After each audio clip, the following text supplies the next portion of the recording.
Bonsoir tout le monde. J'espère que vous pouvez nous entendre. Je vois qu'on est à 28 participants sur une petite centaine d'inscrits. Donc, je vous propose qu'on attende encore quelques minutes. On ne va pas démarrer tout de suite. On vous remercie déjà beaucoup d'être là et j'espère qu'on pourra vous renseigner, vous éclairer sur toutes les doutes et les questions que vous pourriez avoir à propos de ce projet. Donc voilà, on va attendre, on va pas attendre trop longtemps. On est à 30 participants et peut-être rappeler un petit peu les règles du jeu avant de commencer. Donc, pour rappel, vous nous voyez, vous nous entendez. S'il y a quoi que ce soit, vous pouvez toujours intervenir dans les questions. Si par hasard, tout d'un coup, le son ne devait pas marcher ou quelque chose n'était pas clair, n'hésitez pas à intervenir. Nous, on ne vous voit pas, on ne vous entend pas. Tout se fait donc par écrit. C'est dans la colonne de droite. Vous pouvez poser vos questions et on les prendra une à une. N'hésitez pas, on est vraiment là pour ça. S'il y a beaucoup de questions, n'hésitez pas à les faire remonter. Si par exemple un investisseur pose une question et vous avez la même, au lieu de reposer la même question, vous pouvez voter pour cette question et ça la fera remonter. Si par hasard on devait avoir vraiment beaucoup de questions, les questions auxquelles on n'a pas pu répondre en live, on aura votre adresse mail et la question que vous avez posée. Donc demain, on vous répondra par email ou alors vous pouvez toujours, que vous le sachiez, nous reposer les questions à investisseur@nrfip.fr. Je vous réindiquerai tout ceci en fin de session. Voilà, on est à 36 participants. Bon, je propose qu'on attende. Bonsoir, tout fonctionne. Merci Nicole. Bon, bah, très bien. Je pense que ça a l'air de marcher pour tout le monde. Je vous propose.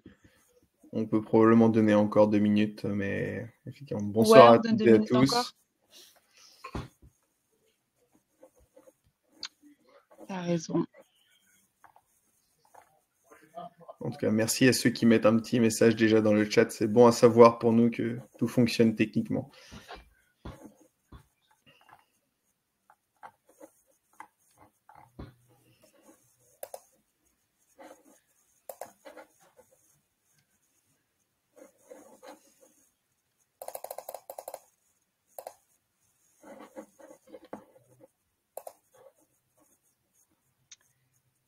Ça fait quelques minutes que le numéro de participants n'augmente pas plus. Est-ce qu'on démarre quand même? Ouais, on y va. Comme ça, on vous laisse pas trop attendre plus longtemps. Et de toute façon, je répéterai encore les informations en fin de session. Si toutefois vous aviez loupé une partie et que vous aviez des questions, on reste là. Donc voilà, on reprend depuis le début. Bienvenue à tout le monde. Donc merci d'être connecté à ce webinaire. On va parler du projet Eolia, qui est un projet monté en partenariat avec NRFIP et l'entreprise Energreen, qui est un projet, une émission espagnole, mais qui physiquement se déroulera en territoire italien. Avec nous ce soir, nous avons donc Leonardo Splendido, qui est le fondateur de la société Energreen, qu'on va vous présenter plus en détail plus tard, et Federica Maggi, qui est la business developer du même groupe, tous les deux basés en Flore, Italie. si je peux rectifier, Leonardo et du coup s'occupe de la société Green Green et Federica elle représente la société Energreen et on vous expliquera plus en détail après l'articulation de ces deux sociétés. Tout à fait. Excusez-moi pour le lapsus et merci d'avoir corrigé Simon. Du côté d'Enerfip, nous sommes donc, il y a mon collègue Simon qui est le responsable du financement de ce projet-là. Donc c'est lui qui vous présentera vraiment en détail l'émission. Et moi qui suis là pour vous parler de tout ce qui est de l'aspect investissement en tant qu'investisseur. Donc, si vous avez des questions aussi sur la fiscalité internationale, n'hésitez pas, je suis là pour ça. petite particularité sur ce webinaire, nos porteurs de projet, donc Federica et Leonardo, ne parlent pas français.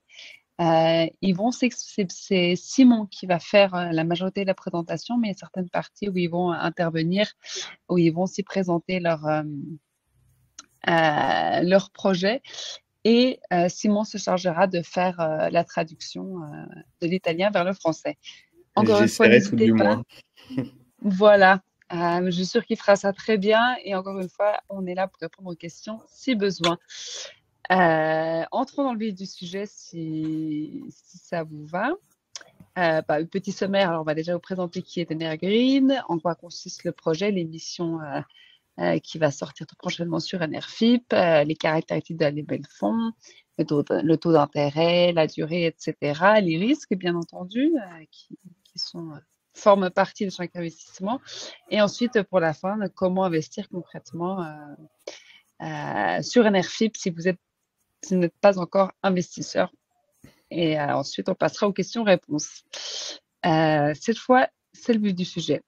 La présentation du porteur de projet, je pense que Simon, tu vas le faire.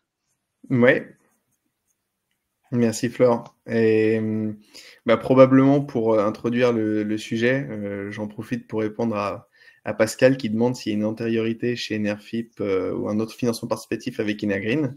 Et non, c'est une première collaboration entre Energreen et Enerfip. Donc on est ravis de pouvoir les accompagner sur ce premier financement participatif. Donc Energreen, c'est du coup une société à l'échelle européenne qui est du coup un énergéticien indépendant qui s'occupe principalement de solaire, de projets solaires, éoliens et de stockage dans différents pays en Europe. Donc Energreen s'occupe de différentes phases de développement, de la phase initiale jusqu'à la phase de construction, et fournit également des activités de conseil pour les projets en construction.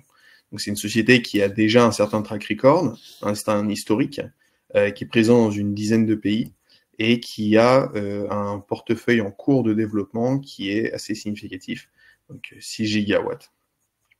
La société a été du coup fondée en 2011 et maintenant, depuis, elle s'est diversifiée et aujourd'hui, on a une équipe assez large et internationale qui a des présences, notamment en Italie. Peut-être là-dessus, donc on va laisser ajouter 2 mots à Federica, qui est la représentante d'Energreen ici ce soir. Federica, se vuoi aggiungere 2 parole sulla società? Sì, merci, grazie Simone. Vorrei solo aggiungere riguardo al nostro modello di business che si basa principalmente su sviluppo greenfield di progetti utility scale, dalla pianificazione iniziale fino a permessi e connessione di rete. Inoltre ci focalizziamo su un co-sviluppo con dei partner locali per ridurre i rischi e ottimizzare il processo autorizzativo. Non so se vuoi tradurre così. Si, grazie. Et donc, Federica pointe très justement que le modèle de l'entreprise, il est basé sur du coup le développement de projets à grande échelle, de la planification initiale, donc avec le repérage des terrains et la définition justement de la viabilité de certains projets, jusqu'à l'obtention du permis et la connexion au réseau. Et pour se développer du coup dans les différents pays, Energreen s'appuie sur des partenaires locaux pour s'appuyer sur d'autres personnes qui ont une meilleure expérience locale, réduire comme ça les risques et pouvoir faciliter les process d'autorisation. La nostra strategia aziendale è di trasformare opportunità greenfield in investimenti di valore, combinando fonti di energie rinnovabili con sistemi di accumulo per migliorare l'efficienza e la redditività. La nostra missione è di contribuire quindi alla crescita del settore e alla trasformazione energetica, sostenendo la decarbonizzazione e promuovendo le energie rinnovabili come bene pubblico globale. Et donc probablement, la plupart d'entre vous dans le public, vous savez que il y a des enjeux du coup d'intégration des énergies renouvelables. Federica pointe justement que dans la stratégie de la société, il y a une approche, on va dire, double de coupler la production d'énergie renouvelable avec des systèmes de stockage pour pouvoir augmenter l'efficacité et la rentabilité de ces projets. Et plus généralement, la stratégie de l'entreprise, c'est vraiment trouver des projets, les faire monter en valeur pour pouvoir justement favoriser l'émergence d'une industrie renouvelable un peu partout dans les territoires. Et là-dessus, il se base donc de façon importante sur des partenariats ciblés et des acteurs du coup avec lesquels il noue des relations de long terme. Et grazie Federica, on va pouvoir continuer. Laurent, je vois une question au passage auquel on va pouvoir répondre un petit peu plus tard. Mais voilà, sur les éléments financiers, je vous indique, c'est pas forcément l'objet de l'appel là tout de suite, mais je vous invite là-dessus à aller voir sur la page projet et aller voir notamment la FICI, qui est la fiche d'information clé de l'investisseur, qui est un élément important de notre analyse, que vous pouvez télécharger directement sur la page projet, dans laquelle vous avez notamment plus d'informations sur le sponsor et plus d'informations sur la partie financière. Voilà, je vous invite à aller voir ça. C'est des éléments qui sont importants à télécharger lorsque vous prenez du coup les décisions d'investissement. Merci Laurent. Donc du coup, ça c'était pour Energreen. Et probablement pour vous donner une image un peu plus générale de la situation en Italie, et Energreen du coup est principalement actif dans le secteur éolien. Et comme on a dit tout à l'heure, Energreen se base sur des partenariats locaux. Et notamment en Italie, c'est fait pour le secteur éolien avec la société Green Green. Et ici, on a donc la chance d'avoir Leonardo, qui est le CEO de Green Green. Et donc Green Green, c'est un partenariat local spécialisé qui a un long historique également de développement de projets éoliens et de projets de stockage d'énergie, ce qu'on appelle les BESS, qui sont donc du coup les systèmes par batterie. C'est une société qui a un long historique également de développement, mais aussi de conseil sur des projets civils, énergétiques, d'infrastructures. Donc, c'est un acteur qui maîtrise beaucoup de différentes étapes dans le développement d'un projet éolien. Leonardo, se vuoi ti posso lasciare aggiungere qualcosa a proposito di Green Green. Beh, Green Green, salve intanto, buonasera a tutti. La Green Green è una società di consulenza ingegneristica che ha sviluppato una profonda conoscenza nell'ambito delle energie rinnovabili e in particolare delle infrastrutture energetiche, sia in Italia e sia nel resto del mondo. Abbiamo lavorato prevalentemente per grossi player del mercato delle rinnovabili, sviluppando una profonda conoscenza delle metodologie progettuali in ambito trasversale alle varie discipline. Grazie Leonardo. Donc, Leonardo pointe que Green Green, c'est une société d'ingénierie, de conseil en ingénierie, qui est spécialisée dans le développement des projets, notamment d'énergie éolienne. Qui a l'habitude de travailler avec des acteurs de dimension internationale depuis un certain nombre d'années, ce qui leur a permis de gérer les différentes étapes du développement de projets éoliens. Aujourd'hui, du coup, il y a un pipeline en développement qui est assez significatif. Et aujourd'hui, Green Green, ça fait plus de 17 ans qu'ils développent ces projets en Italie. Se vuoi aggiungere qualcosa, Leonardo. Hier, on a une autre question Leonardo. de Pascal. Sì, allora, al momento non ho altro da aggiungere, poi magari mi riservo di dare qualche informazione sui progetti. Va benissimo. Ok, Leonardo ajoutera sûrement quelque chose un peu plus tard sur la partie projet. Flore, tu me disais qu'il y avait une question? Oui, il y a une petite question par rapport à Nagrid Nessa qui affiche un drapeau suisse. Question de Pascal. Est-il l'émetteur West Wind Power? Si je ne m'abuse, on a un schéma sur la structuration qui va arriver soit c'est à la prochaine slide, soit c'est dans quelques slides, mais c'est un point qu'on va Exactement, traiter. C'est dans quelques slides. mais effectivement, l'émetteur, c'est donc, vous le verrez juste après, une société espagnole. Eccomi, scusate che era andata via la connessione. Sì, nessun Vorrei problema. aggiungere una cosa riguardo alla nostra joint venture con Green Green.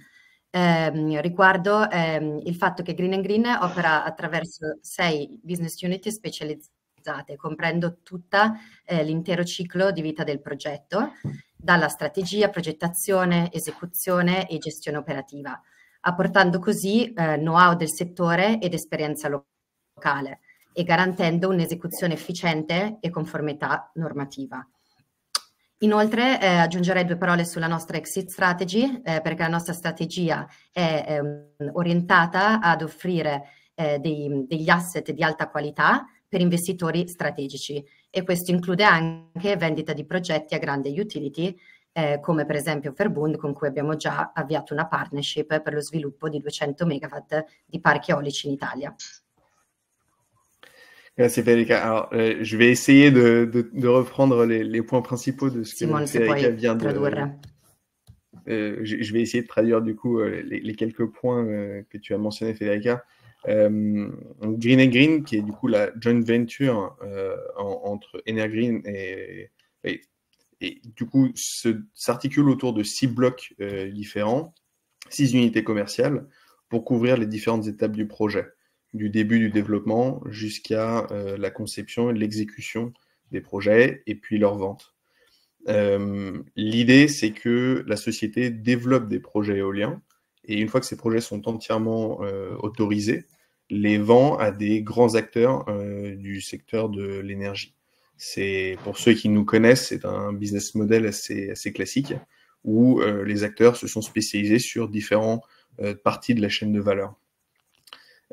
Et donc, typiquement, pour ici, la joint venture prépare des projets grâce à l'expérience notamment de Green Green, développe des projets localement, les autorise, et c'est lorsque les projets sont entièrement autorisés et l'ingénierie est faite, ils sont vendus à des grandes entreprises de secteur d'énergie, telles que Verbund, qui est un acteur majeur européen, et avec lequel il y a déjà des liens commerciaux existants et avec qui il y a déjà eu un partenariat pour développer plus de 200 mégawatts de parcs éoliens en Italie. Et on en reviendra plus tard à ce partenariat, mais effectivement, dans le cadre de ce financement, le remboursement de votre financement pourra être fait grâce à la vente de certains projets à des grandes entreprises du secteur de l'énergie, telles que Verbund, par exemple, avec lequel il y a ce contrat cadre. Voilà, Federica, penso di avere coperto un po' I diversi elementi. J'espère que j'ai couvert à peu près les éléments que tu as mentionnés, Federica. On pourra revenir après si jamais il manque quelque chose. Voilà, merci beaucoup. Je pense que on a effectivement pas mal couvert qui était Energreen. On a une... Oui, je vois, excuse-moi, Florent, je vois une autre question, la joint venture. Alors, effectivement, le schéma juridique arrive après, mais l'idée, c'est que vous avez d'un côté Energreen, et du coup, représenté ici par Federica, et de l'autre, vous avez Green Green, qui est représenté ici par Leonardo, et qui, ensemble, du coup, ont Energreen Wind Power SA, qui est l'émetteur, et qui va, du coup, porter le financement de tous les projets. Et ces projets, du coup, sont ensemble dans une société qui s'appelle Wind & Wind. Et on va vous mettre le schéma juste après. Si vous voulez, il est dans 4-5 slides. Et on pourra faire un point de nouveau sur la structure si vous voulez. Voilà, tout à fait. C'est vrai qu'on a pas mal de questions là-dessus. Donc, effectivement, d'ici quelques slides, on aura vraiment un schéma illustré qui vous permettra de bien comprendre. On voulait juste peut-être repasser un peu plus rapidement, bon, on l'a mentionné, hein, mais qui forment partie des 2 équipes. Je ne sais pas si vous voulez ajouter quelque chose, Simon ou Federica, Leonardo. Voilà, c'est le profil des équipes, profil international des équipes qui composent les 2 entreprises. Oui. Merci, j'étais en mute. Effectivement, l'heure tourne, donc on va peut-être avancer un petit peu, mais l'idée, c'est qu'effectivement, derrière, on a une équipe internationale qui couvre un petit peu toutes les différentes étapes du développement du projet, et c'est un peu ce dont on parlait tout à l'heure, avec l'idée que la société a différents départements qui couvrent les différentes étapes de vie du développement des projets éoliens. Pour entrer encore un peu plus dans le vif du sujet, le portefeuille aujourd'hui qui est l'objet du financement est constitué de 18 projets éoliens terrestres. Faut savoir qu'en Italie, il y a un secteur éolien qui est assez dynamique. Pour ceux qui sont intéressés, vous pouvez regarder aussi, c'est un pays qui est très en avance aussi également sur la préparation de projets éoliens offshore. Mais aujourd'hui, c'est pas l'objet du sujet. Aujourd'hui, on est sur des projets terrestres. Et du coup, un certain nombre de ces projets, comme on l'a mentionné plus tôt, sont hybrides. C'est-à-dire que vous avez également dessus des batteries qui permettent justement de lisser la courbe d'injection du courant électrique et de pallier à des moments de fluctuation de la production électrique. Et donc ça fait partie des stratégies d'Energreen pour valoriser au mieux ces projets. Donc une grande partie de ces projets-là ont déjà obtenu un raccordement au réseau, qui en Italie est un des points cruciaux pour pouvoir avancer. C'est-à-dire que vous avez beaucoup de demandes d'accès au réseau dans les projets en Italie, mais une fois que le gestionnaire de réseau vous a répondu avec une solution technique pour vous raccorder, votre projet est déjà, on va dire, préqualifié pour pouvoir déposer les demandes, les permis de construire. Et donc effectivement, là, sur la plupart des projets, vous avez déjà une acceptation de raccordement et les permis de construire sont en préparation ou déjà déposés. Certains projets atteignent bientôt également, vous avez le détail sur la page projet, mais une partie des projets atteint bientôt le stade prêt à construire. Qu'est-ce que ça veut dire? C'est-à-dire que le projet, le foncier a été sécurisé, vous avez eu une solution de raccordement au réseau, vous avez déposé le permis de construire et le permis de construire vous a été accordé. Et en fait, du coup, votre projet, vous pouvez à ce moment-là déjà quasiment faire partir la construction. Un certain nombre de projets, du coup, le portefeuille, pour diversifier le risque, a un certain degré d'hétérogénéité. Vous avez des projets qui vont arriver à échéance à différents moments on va dire entre fin 2025 et 2028. Excusez-moi, je vois que la présentation n'est plus affichée. Hop. Voilà. Et du coup, l'ensemble de ce projet-là est développé en joint venture entre Energreen et Green Green.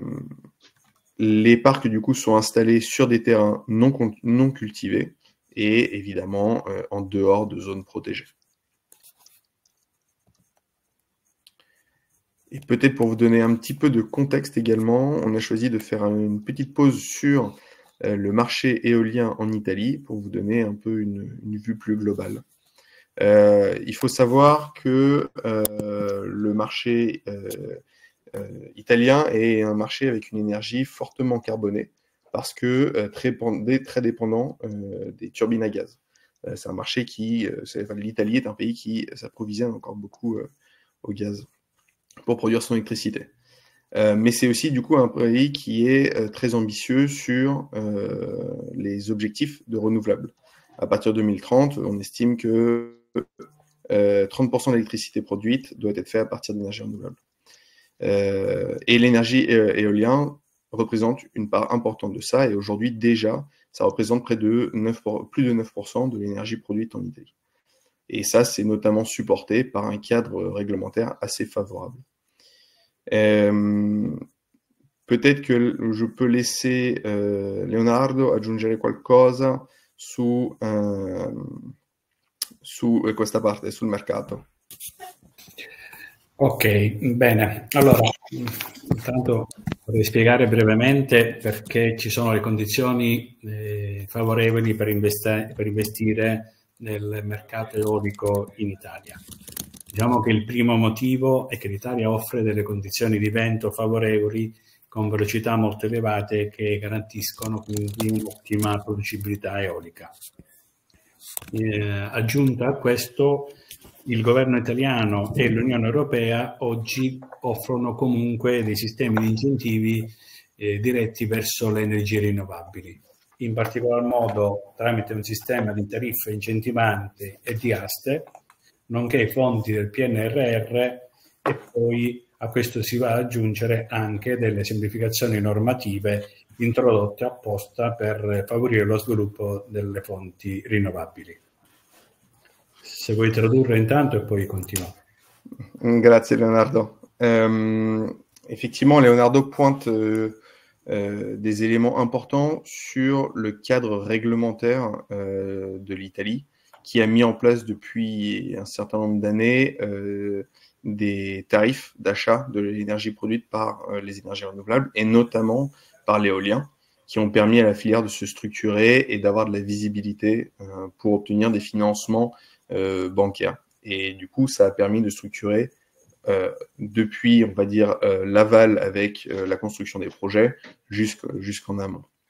Une certaine partie de cette visibilité, elle est due notamment à des dynamiques européennes qui notamment ont permis de débloquer des fonds pour l'Italie, qui elle-même a pu flécher une partie de ces fonds-là vers des projets de transition énergétique. À cela, en plus, l'Italie a engagé depuis quelques années, notamment pour réduire sa dépendance aux fossiles, des procédures de simplification administrative afin de faciliter le développement des énergies renouvelables. Bene, a questo, posso continuare Simone? Sì. Bene. A questo bisogna aggiungere che il settore eolico rispetto ad altre tecnologie offre una stabilità nel ritorno economico, in quanto la produzione in genere è stabile negli anni, quindi non c'è una fluttuazione durante il lungo periodo, e in più i costi di esercizio e di manutenzione degli impianti eolici sono nettamente inferiori ad altre fonti rinnovabili. Questo è un ulteriore vantaggio. In più, a questo bisogna aggiungere che la richiesta di energia verde in Italia è sempre crescente. Grazie Leonardo. Un des éléments qui permet du coup le développement et la stabilité du secteur, c'est notamment le fait que justement grâce à en partie les tarifs fournis par les entités publiques et de l'autre côté des contrats d'achat d'électricité à long terme, ont permis d'offrir justement une stabilité des revenus sur le long terme des projets. Et en face de ça, l'autre avantage de l'éolien, c'est qu'il y a des coûts opérationnels et de maintenance qui sont relativement bas par rapport aux autres énergies renouvelables. Et enfin, le fait qu'il y a toujours plus de demandes pour ces projets-là et pour cette énergie décarbonée, d'un côté pour des objectifs environnementaux, mais également pour des objectifs plus économiques et géopolitiques liés au coût de l'énergie à base de l'électricité produite à base de gaz. On a effectivement, merci beaucoup pour tout ça. On a quelques petites questions qui sont remontées. On va peut-être les prendre dans l'ordre. Pascal qui pose la question, la durée des obligations, 2 ans, n'est-elle pas inférieure à la durée de la majoration ou validation de cet ambitieux programme? Donc, j'imagine qu'on en reviendra aussi un petit peu plus en amont de la présentation sur ce. Je peux peut-être en profiter quand même. Peut-être en profiter quand même maintenant. Effectivement, c'était un des éléments. Donc, merci Pascal. C'est un des éléments auxquels on a répondu un peu tout à l'heure. En fait, le portefeuille est assez hétérogène. Donc, vous avez des projets qui sont un peu partout sur le territoire, de différentes tailles. Si vous allez sur la page projet, vous verrez projet par projet où est le projet et quelle taille à peu près vous avez de projet. Alors, un des avantages, c'est qu'effectivement, c'est des tailles qui sont assez raisonnables en termes de puissance. et du coup, vous n'êtes pas sur des parcs éoliens avec des dizaines et des dizaines de turbines. Donc ça, déjà, ça permet d'avoir des process d'autorisation qui sont un petit peu mieux maîtrisés. Qui plus est, vous avez dans cet ensemble de portefeuilles des projets qui sont déjà très avancés et pour lesquels on estime qu'il est probable que leur vente, parce qu'ils ont fini leur processus de développement, que la vente intervienne dans l'espace de ces 2 ans-là. Et ça doit pouvoir permettre le remboursement des obligations. Si jamais, justement, ces projets-là, pour une raison X ou Y, ne venaient pas être vendus au bon moment, parce qu'il y a des retards ou autres, ou que pas tous les projets qui devaient arriver à échéance, ils sont arrivés à temps, il y a toujours la possibilité pour le porteur de projet de réinjecter du coup des fonds pour pouvoir rembourser les obligations. Voilà. Mais effectivement, le portefeuille est beaucoup plus large que il n'y a pas besoin de la vente du portefeuille entier pour pouvoir repayer les obligations, bien évidemment. Il s'agit d'un portefeuille vraiment très large. Super, merci beaucoup Simon et merci Pascal pour cette question vraiment pertinente. Et je rebondis sur une autre qui effectivement est sur pas mal de lèvres en ce moment au vu de l'actualité un petit peu internationale. Comment se positionne le gouvernement italien par rapport à tous les engagements qui ont été pris en amont de 2025 et voilà, quelles sont un peu les tendances politiques à ce propos? Alors peut-être là-dessus, je vais me risquer un début de réponse et après j'en profiterai pour poser la question à ceux qui sont plus experts que moi, parce que plus proches de cette réalité-là. Mais c'est vrai que en Italie, il y a des vrais enjeux géopolitiques d'indépendance énergétique liés à justement une forte dépendance à certains fossiles, à certaines énergies fossiles. Et du coup, quelque part, il y a un peu un consensus vers l'émancipation énergétique à travers la ressource principale qu'ils ont et qui sont les énergies renouvelables. C'est un pays où vous avez quand même beaucoup de régions montagneuses. Vous avez également des îles, vous avez beaucoup d'ensoleillement. Et du coup, ils ont, on va dire, un potentiel d'énergie renouvelable qui est très élevé. Et du coup, vous avez un espèce de consensus côté politique pour déployer ces énergies-là. Et d'ailleurs, le gouvernement italien actuel continue à travailler sur des mécanismes de soutien à la filière à travers justement des tarifs d'achat d'électricité. Et donc, il y a des budgets qui sont fléchés directement vers ces activités-là. Donc il y a un certain quand même support sur cette attività-là. Leonardo, forse posso farti una domanda? Sì. Luc ha chiesto se diciamo il governo attuale italiano ha già dato esplicitamente il suo parere su cosa pensa dell'eolico e quanto dà supporto a questa energia rinnovabile in modo generale, globale. Allora, la politica del governo italiano a supporto delle energie rinnovabili è molto chiara ed è definita in una serie di decreti e leggi che sono usciti negli ultimi mesi.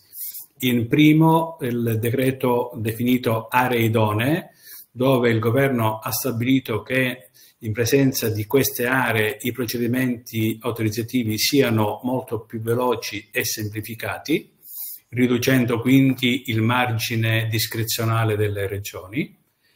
Ha introdotto con un altro decreto gli obiettivi da raggiungere entro il 2030 per ogni singola regione per rispondere a quella che è la necessità di adeguarsi al Green Deal nazionale, quindi ci sono obiettivi molto importanti che le regioni devono raggiungere anno per anno, e un ultimo decreto di dicembre di quest'anno in cui per velocizzare i procedimenti autorizzativi ha permesso di separare le procedure VIA dalle autorizzazioni uniche. Ok, alors pour essayer de reprendre, Et Leonardo confirme qu'effectivement, la position du gouvernement actuel, elle se traduit en fait plus que dans les mots, dans les faits, notamment avec une série de décrets qui ont été passés dans ces derniers mois et qui ont donné justement un soutien explicite à la filière du renouvelable et notamment de l'éolien. Et le premier étant la définition, je pense qu'en français on parlerait de zones éligibles et qui permettent justement de définir des zones, région par région, dans lesquelles les procédures d'autorisation des projets renouvelables seraient accélérées et seraient simplifiées. Et donc le gouvernement italien a donné des instructions pour définir dans chaque région des zones dans lesquelles on peut accélérer le développement des renouvelables.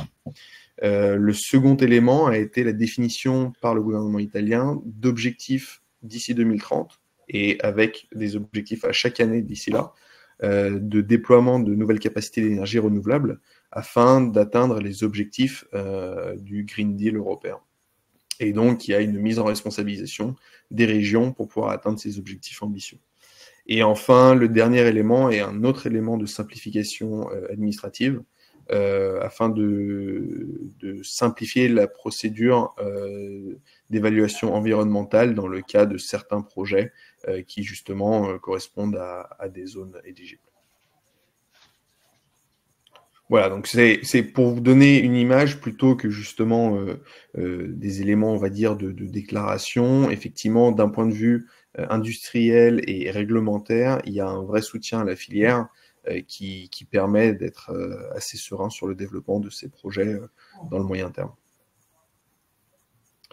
Voilà, je vois l'heure qui tourne, je me permets de continuer, mais n'hésitez pas si vous avez d'autres questions, avec grand plaisir. Il faut qu'on profite d'avoir Federica et Leonardo avec nous pour répondre à toutes vos questions sur les projets italiens, surtout qu'en ce moment, on en a pas mal.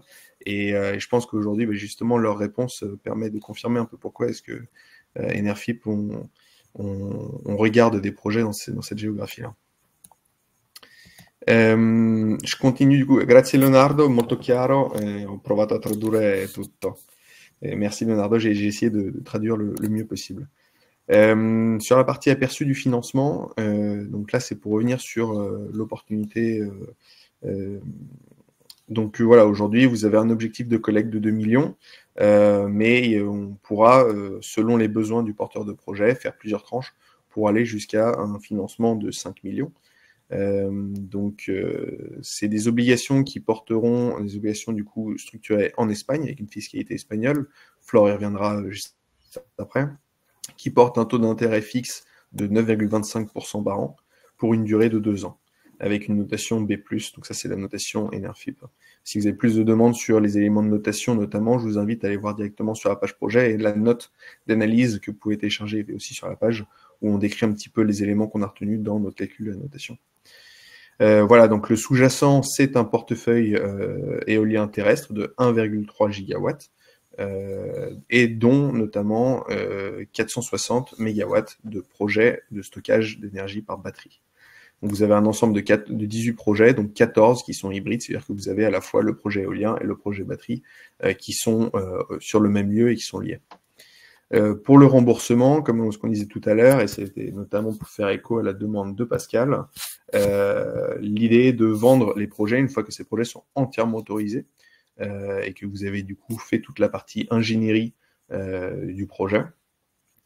Et vous pouvez le vendre du coup à des acteurs majeurs qui sont assez connus et qui, eux, viennent prendre les projets et les construisent ensuite pour les détenir et les opérer. Et notamment parmi les partenaires commerciaux d'Energreen, vous avez Verbund, avec qui un accord cadre est déjà en place pour 200 MW de projet. Une autre solution pourra être ou un refinancement ou une injection de capital si jamais pas assez de projets arrivent au stade prêt à construire et ne peuvent pas être vendus dans les temps, dans les 2 ans indiqués. Et là, c'est du coup peut-être pour répondre également à la question de Luc auparavant. Donc, vous avez Energreen, qui est du coup représenté par Federica. Vous avez Green Green, qui est représenté du coup par Leonardo. Et vous avez donc la société émettrice des obligations Energreen Wind Power SA, qui est une société de droit espagnol, et qui, elle, détient la société Wind and Wind Power, qui est le nom de la joint venture, et qui elle-même détient du coup l'ensemble des projets que vous financerez aujourd'hui, que vous pouvez financer. La sûreté dont vous bénéficiez est un nantissement sur les actions de la société Energreen Wind Power SA, sur 100% des actions. Et du coup, il y a l'engagement pour la société Energreen Wind Power SA de ne pas se séparer de l'ensemble des projets que vous avez, à moins de venir procéder à des remboursements.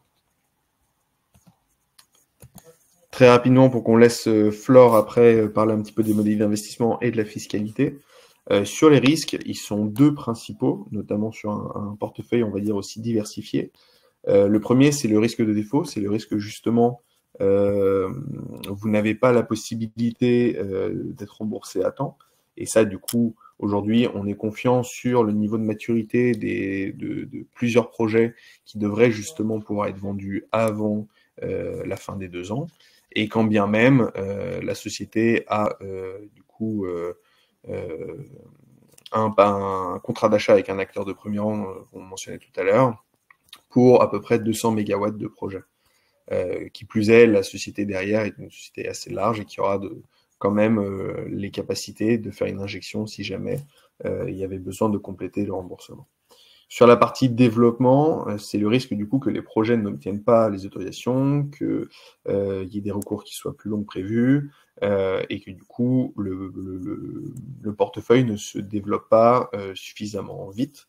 Là aujourd'hui, il y a plusieurs moyens de contrôle. Le premier, c'est évidemment l'expérience des acteurs qui sont présents ici aujourd'hui, avec notamment Green Green qui est présent sur le marché italien depuis 17 ans. Et qui plus est, le fait que vous avez de l'hétérogénéité dans les projets, à la fois au niveau du stade de développement, mais également en termes de géographie. Et puis en termes de technologie également, parce que vous avez des projets justement de batterie et des projets éoliens, ce qui vous permet du coup d'avoir un mix pour justement ne pas concentrer vos risques de développement. Pascal, je vois votre question, juste pour revenir. La société Energreen SA, c'est la maison mère qui, elle, est domiciliée en Suisse et qui, du coup, est internationale et se développe en Italie, notamment grâce à son partenariat avec la société Green Green qui est italienne. Donc ça, voilà, c'est comme si une société française voulait venir travailler en Italie, et elle a besoin d'un partenaire local parce qu'elle n'a pas elle-même toutes les compétences pour pouvoir développer les projets dans le pays, et donc elle est accompagnée d'un acteur qualifié local qui lui permet de monter en compétences. La société espagnole, c'est parce qu'aujourd'hui, on n'a pas... la société Energreen SA a des capacités de structuration en Espagne, parce qu'elle a une expérience dans ce pays-là, notamment en termes de montage financier, et qu'il était plus difficile de faire des émissions obligataires sur les sociétés italiennes. Ça, c'est lié au droit italien, pour lesquels des émissions obligataires ne peuvent pas être commercialisées directement à des investisseurs privés. Et c'est pour ça que si vous avez assisté à notre webinaire sur le lancement de l'Italie, vous saurez que les financements que l'on fait directement à des sociétés italiennes ne sont pas faits par des obligations, mais sont faits par des prêts. Donc c'est un système un petit peu différent, et pour ce montage-là, on était confortable avec le fait de faire des obligations, parce que c'est ce à quoi notamment vous êtes habitué, et que c'est une émission d'une certaine taille.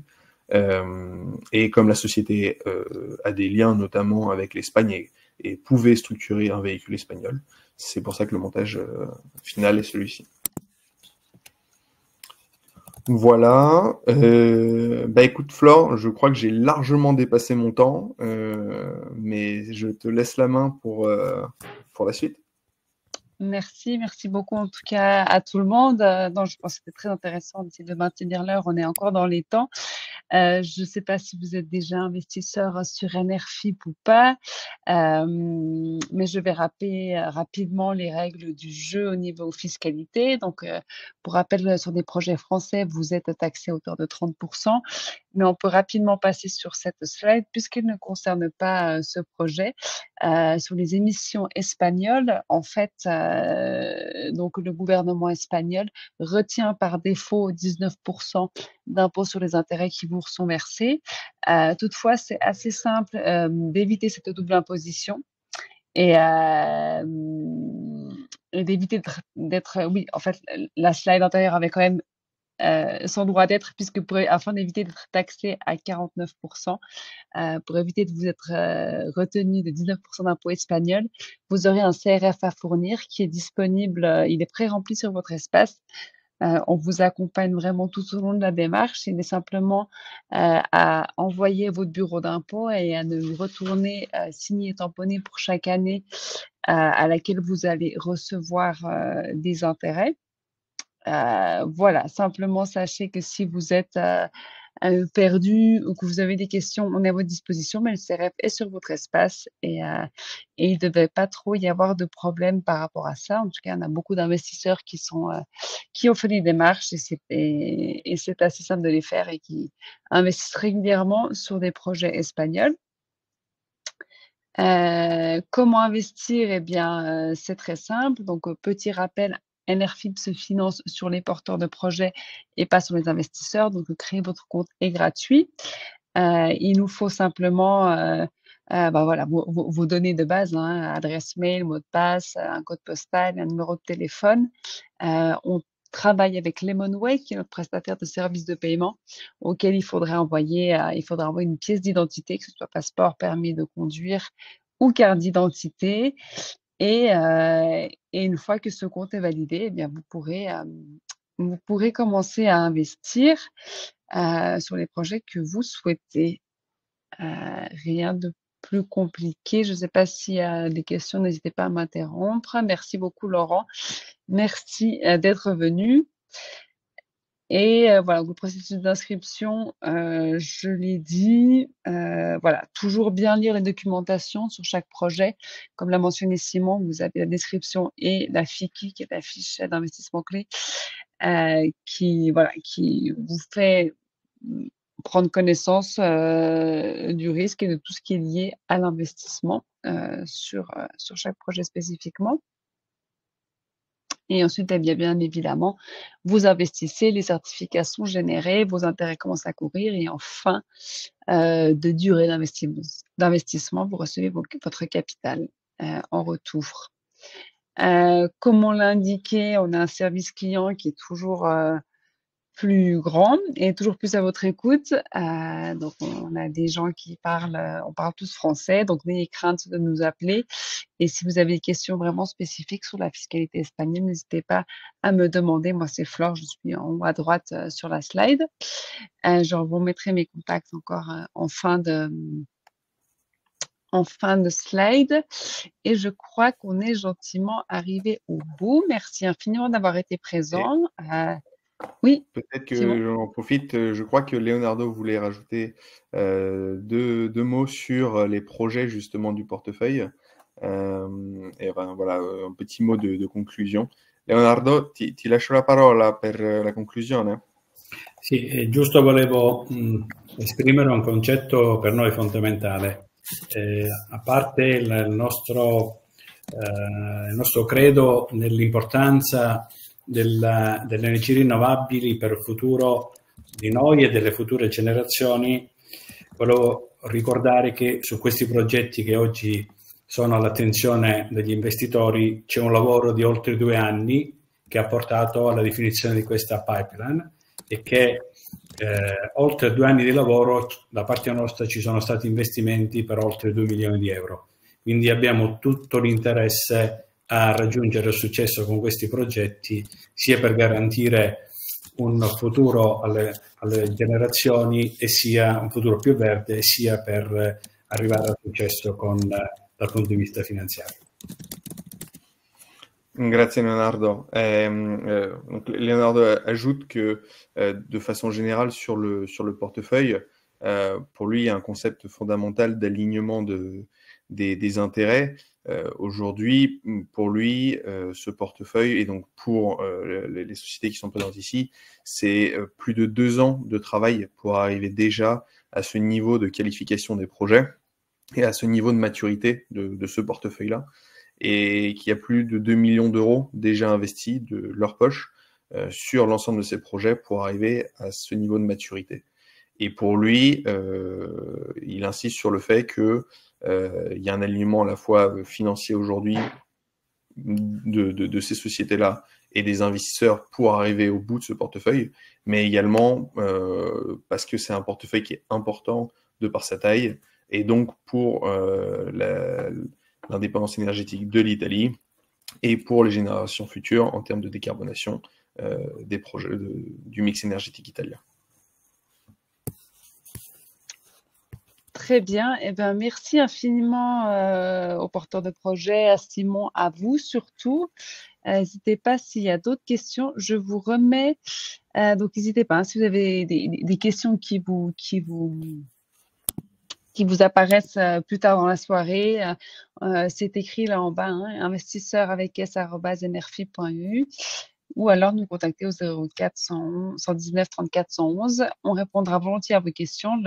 Le webinaire ne se ferme pas là, dans le sens où on reste vraiment ouvert, on reste à l'écoute, et puis au plaisir de vous retrouver bientôt sur notre plateforme. Je ne sais pas si Simon, tu as d'autres choses à rajouter. On ne va pas retenir les investisseurs plus longtemps, mais je pense qu'on a fait le tour. Non, mais merci. Buonasera Luc, et merci à tout le monde pour la participation. Merci à Leonardo, merci à Federica d'avoir pris le temps de pouvoir venir et prendre du coup l'occasion de parler à tout le monde de cette opportunité en Italie. Et voilà, aux investisseurs, il y aura d'autres projets italiens à venir rapidement, parce qu'il y a vraiment beaucoup de belles opportunités là-bas. Et donc, n'hésitez pas, si vous avez des questions, à nous en faire part. Très bien. Merci à tous. Merci à tous. Très belle soirée. Au revoir. Bonne soirée. Au revoir.